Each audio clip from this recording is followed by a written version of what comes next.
Assalamualaikum warahmatullahi wabarakatuh. Perkenalkan, nama saya Alif Kusumawati dari Prodi Ilmu Hadis semester 4, NIM 53030230025.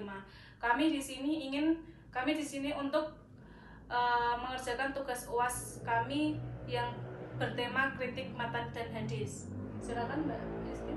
Perkenalkan, nama saya Hesti Adelia Bonu Samosir. Saya di sini sebagai narasumber. Oke, baik, mungkin langsung saja kita mulai. Untuk Mbak Alif ini kan kuliah di jurusan ilmu hadis. Pasti nggak asing dong sama kata-kata matan hadis gitu. Tapi mungkin kita sesuai materi kita hari ini gitu ya, Mbak. Apa sih yang kamu ketahui tentang kritik matan dan hadis? Kritik matan hadis itu adalah sebuah ilmu untuk mencari keaslian dan validitas hadis tersebut atau matan hadis.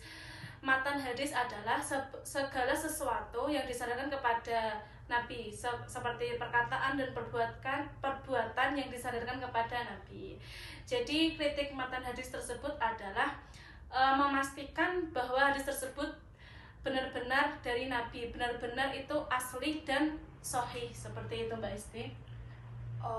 Lalu kalau perkembangan kritik matan dan hadis itu apa sih? Mungkin perkembangan itu mencakup 3 ya Mbak Isti ya. Mungkin perkembangan pada masa Nabi dan masa sahabat, lalu masa pasca sahabat. Baik. Apakah bisa dijelaskan satu-satu kayak masa Nabi, masa sahabat, masa pasca sahabat itu bagaimana gitu? Pada masa Nabi beliau sendiri yang seperti beliau sendiri itu yang memastikan keaslian atau validitas hadis itu berasal dari perkataan dan perbuatannya.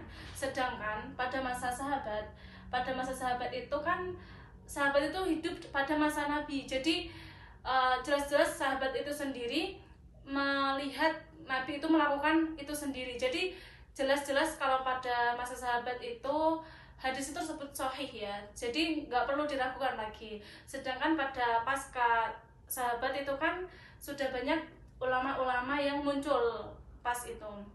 Kalau ulama-ulama itu kan juga mengkritik hadis tersebut itu seperti juga memastikan keaslian tersebut juga. Jadi kalau masa pasca sahabat itu banyak ulama-ulama yang meneruskan hadis tersebut dan mengecek hadis tersebut itu menggunakan ilmu-ilmu yang seperti takhrij, seperti kritik matan dan hadis saat ini.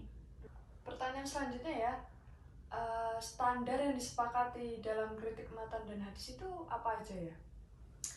Kalau standar yang disepakati kritik dan matan hadis itu tentunya pasti ya, tentunya itu tidak bertolak belakang sama isi Al-Quran, karena fungsi hadis tersebut adalah sebagai bayan takrir atau bayan tafsir. Itu kan kayak penjelas isi Al-Quran seperti itu.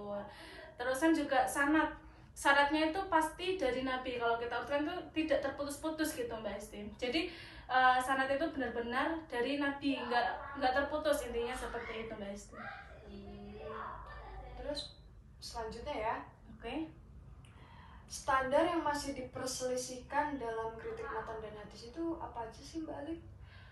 Kalau zaman sekarang sih banyak ya Mbak ya, banyak yang perawi-perawi itu banyak yang maksudnya nggak sikoh gitu loh Mbak, kayak seperti ini ya, hadis-hadis palsu mungkin gitu ya. Ya, banyaknya hadis palsu itu kan dari perawinya juga, perawinya juga kan kayak nggak pasti gitu loh, kayak ada cacatnya. Nah inilah pentingnya kita itu belajar kritik matan dan hadis, karena zaman sekarang sudah banyaknya hadis palsu, sudah banyaknya perawi-perawi yang tidak sikoh, tidak bisa dipercaya. Makanya kita itu sekarang harus fokus, harus belajar kritik matan